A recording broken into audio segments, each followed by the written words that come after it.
DreamWorks is going downhill fast after such an amazing film and is showing no signs of stopping. I talked before about how I was worried about Kung Fu Panda 4 even before it came out, and just as I feared, everyone either hates it or thinks it's mid as heck.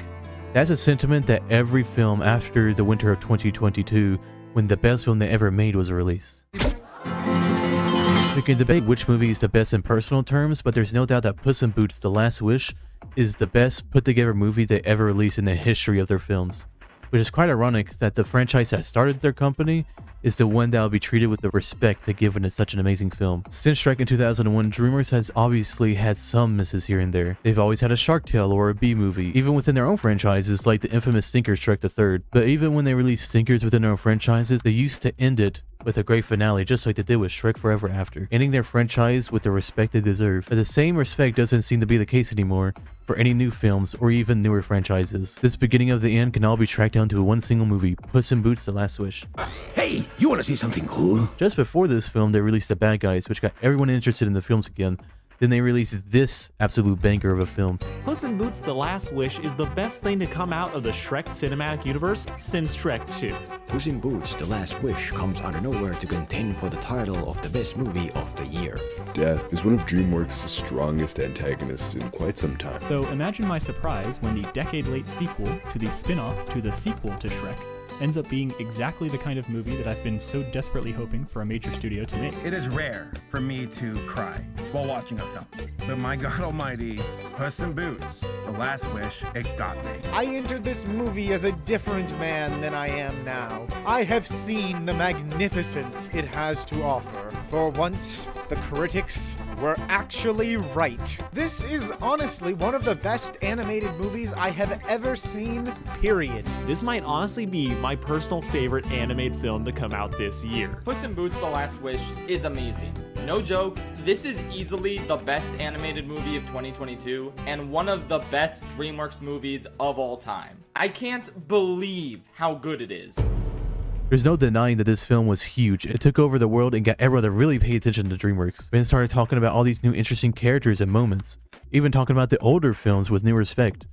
Puss in Boots gave everyone what they've been missing from other animated features for now forsaken companies like Disney and Pixar. They gave us several interesting villains, well-crafted characters. This film was good. Then they released Ruby Gillman, new Trolls. They kind of wandered for 2 years that were just okay, which is fine. We could wait for another masterpiece. They're saving the big guns for something that matters, right? Like one of their incredible franchises that is respected so much by fans, by critics, by their creators, right? Megamind is back. I'm kind of a big deal. And you're welcome. I'm to kick some Doom Syndicate booty. Megamind 2. Megamind 2. Megamind 2. Megamind was an incredible film released in the winter of 2010 that got not much love to begin with, but over time grew into a cult classic loved by tens of millions of people across the web. And now they released Megamind vs. the Doom Syndicate. Megamind 2 was a mega failure, and it might have just destroyed this franchise. It's a sequel that everyone's been waiting for. Give it up for Megamind vs. the Doom Syndicate. Oh, right, I'm a hero now. Oh, right, I forgot, I'm not evil. Now he looks. The Whoopsie. animation of him was so weird. It was so awkward the way the animation was. He shoots the kid, the shit explodes, and the kid explodes. Calling this an actual movie, like an honest-to-God sequel to Megamind, doesn't feel very appropriate. Megamind vs. the Doom Syndicate, a direct-to-streaming original that had everything bad going for it you could possibly think of. My viewing had just constant, bitrate issues, there was so much buffering, and that's just additional graphical errors that doesn't help considering how the rest of this damn movie looks. Until we get whatever this was. What do I call it? A piece of shit. The fuck? What did he do to him?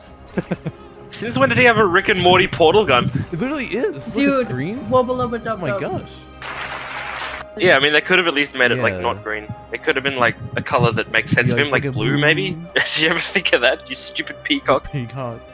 Peacock Kids, Tim, get it right. Yeah.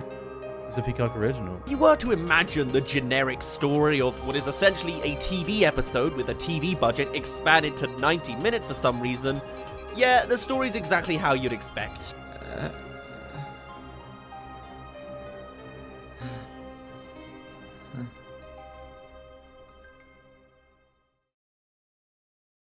This movie is... I don't even know how to begin. Just look at it.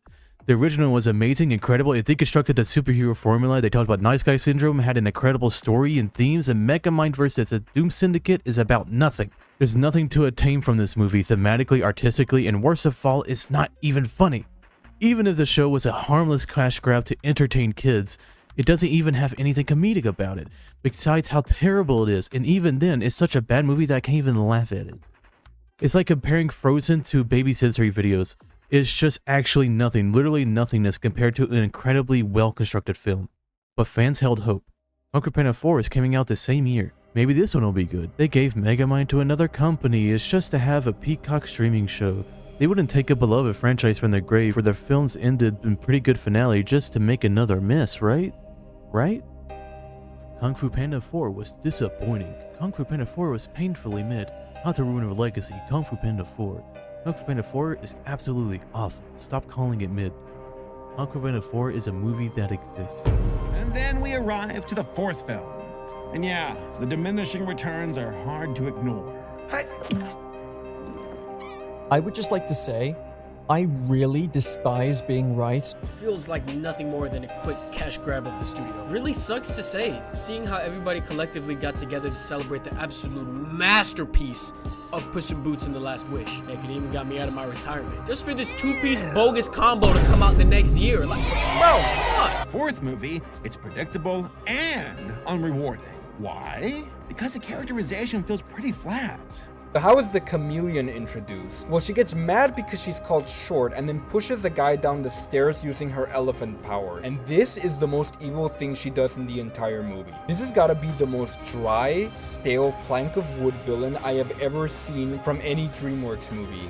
I wasn't particularly excited, but I figured I'd go in with an open mind and maybe it would surprise me like the original trilogy. And you know what? It did surprise me. It's even worse than I thought. Kung Fu Panda 4 is a film that DreamWorks forgot existed until like 2 weeks ago when they realized they should probably market their movies so they don't end up with a Ruby Gillman situation again. I expected something decent, but instead I got something that actually kind of pissed me off with its mediocrity. I personally think that there was no need for Kung Fu Panda 4, especially with the way that the trilogy was intricately crafted and put together. Most people accept it as a satisfying conclusion, and the film overall felt pretty darn conclusive. So the announcement of a fourth Kung Fu Panda movie, while not exactly unwelcome given it's one of DreamWorks' most iconic and beloved franchises, definitely left a lot of people rightfully skeptical. I just don't think this was a film that needed to be made. It's not a complete betrayal of Kung Fu Panda as a franchise. It doesn't ruin it or anything. But to see creative diminishing returns is a bummer. And I fear this might only get worse for DreamWorks as time goes on. And I don't understand why this movie had to be like this, because I think we all kind of looked at Puss in Boots: The Last Wish and subconsciously hoped that this would be the style of the next Kung Fu Panda, both in terms of the animation and the storytelling. It just made perfect sense, right? They did it. They did it. Just like that, DreamWorks has lost all trust of the fans. Now they're just like everyone else. Just like every other company, they're just making sequels and sequels with no intent other than to make more and more and more. They started to make us believe that they would be the best. That if they made Shrek 5, it could actually be good. Now I can't wait for them to release Shrek 6 and 7, Kung Fu Panda 5, Madagascar 8, and a live-action How to Train Your Dragon movie. It's clear to us now that Puss in Boots was accidentally amazing. And this DreamWorks problem that has always existed isn't going away anytime soon.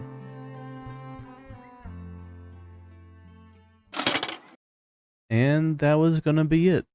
I said my piece about the DreamWorks problem, and it became one of my most popular videos so far. But then came the comments. The more and more people saying some of the same exact things. The Wild Robot will redeem DreamWorks, along with various other counterpoints that I feel like they belittled the time and effort I put into this video. So I'll focus on this statement about the Wild Robot to be the subject of the very next video.